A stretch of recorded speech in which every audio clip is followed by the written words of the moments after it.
Tennessee's had a big week. It's kind of been overshadowed with a bunch of other stuff coming in. Just DeBoer stuff, the Ryan Williams things, which we'll talk about in a minute. But Tennessee, I mean, they've had a really, really, really good week. You had Lance Hurd transfer in from LSU, the former 5-star who appeared in 12 games as a true freshman last season and was most likely probably going to start for LSU again this year on the offensive line. You have him coming in, which was a huge addition. You got Jackson Moy, the Stanford D lineman who transferred. Not a lot of noise around the kid, but the thing is he's appeared in all 24 games while he's been at Stanford. He has a ton of experience, good size, and he's got 2 years of eligibility remaining. So he can become a good impact player on the defensive line for the Vols, maybe even coming in this year or even in the future. So that's great depth piece, if not going to start regardless. And then obviously from the transfer portal, this is an older news, but I want to throw this in there with their sneaky transfer portal class. People keep forgetting they also added the wide receiver Brazil from Tulane, who had 44 receptions, 711 yards, and 5 touchdowns. 6'5", 16.2 per reception in 2023.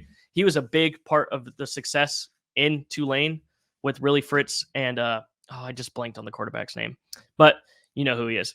That was huge. And then so outside of Brazil, that was old news. But recently, this past week, on top of that, George McIntyre committed to Tennessee. The number 2 quarterback in the class of 2025, the 9th-ranked player nationally, insane arm, incredible arm strength, and he's 6'6". And if he's most likely going to commit, obviously these bigger QB commits, well, it's a new world. You never know. I'm not going to promise anything. But if he does stay with Tennessee, he would be the first ESPN 300 quarterback from the state of Tennessee to commit to Tennessee. Obviously, they have ESPN 300 quarterbacks basically as their quarterback room right now. But like I said, the QB room going forward is going to be insane. You got Nico at QB right now. I don't want to say his last name because I can never get it right. He was the number 2 player nationally. And then you have Jake Merklinger, who comes in this current cycle, who was a 4-star, the number 13th QB nationally. He was probably rated a little bit low, should have been rated higher. He's insanely accurate, great touch. He was 42-10 in high school, like 42 touchdowns, I think. But just absolutely insane. And the best part about this George McIntyre thing, which is an insane get, that quarterback room is going to be ridiculous. And they're kind of going to stack on top of each other where they're going to be able to learn under each other. Obviously, if they all stay, I think they will. But you can never guarantee anything now in this world of college football. But George McIntyre, for people who don't know, his grandfather, who he's named after, is one of the greatest Vanderbilt head coaches of all time. So he goes to the rival school of his family. His grandfather coached at Vandy from 1979 through 1985, and his big highlight was the 1982 Vandy team, who went 8-4, ended the year on a 5-game win streak. And his grandpa actually won the SEC Coach of the Year that year for Vandy, and he gave them their first 8-win season in 27 years and first bowl appearance in 8 years.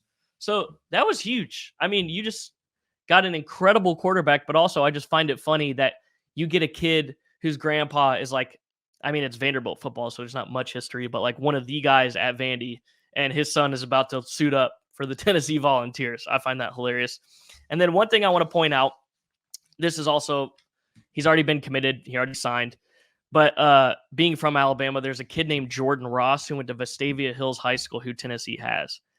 And this kid has been signed since December. He committed back in August. And man, I wanted this kid to go to Auburn so bad, man. But Tennessee had been there since the beginning. He had always leaned toward Tennessee with Rodney Garner there, the D-line coach. He's just loved Tennessee. But this kid, I mean, this kid's going to be insane. So he's going to be an immediate impact player, I'd imagine. But he was so dominant at Vestavia. He was the number 9 player nationally and the number 1 edge in the country. He's relentless attack, dude. This kid just wins physicality. He's a force to be reckoned with. And the big thing about him, he doesn't really bite on eye candy. He's incredible at reading offenses. There's even been things that were said this year that he had been preparing so well for games against teams. He was able to call out formations before they were even lined up and certain plays to his defense against teams they were playing. He was literally calling out the plays and the formations they were going to line up against them and help out his teammates with that. And he helped kind of have Vestavia Hills have kind of a spark season. They've been kind of a middle of the road team in Alabama until he kind of got, obviously there was a coaching change, but his presence alone helped that team elevate to a different level. But I mean, he's insane. He's going to add on to his size too, 6'4", 215. Once you get him in that college weight program, oh man, he's going to get huge.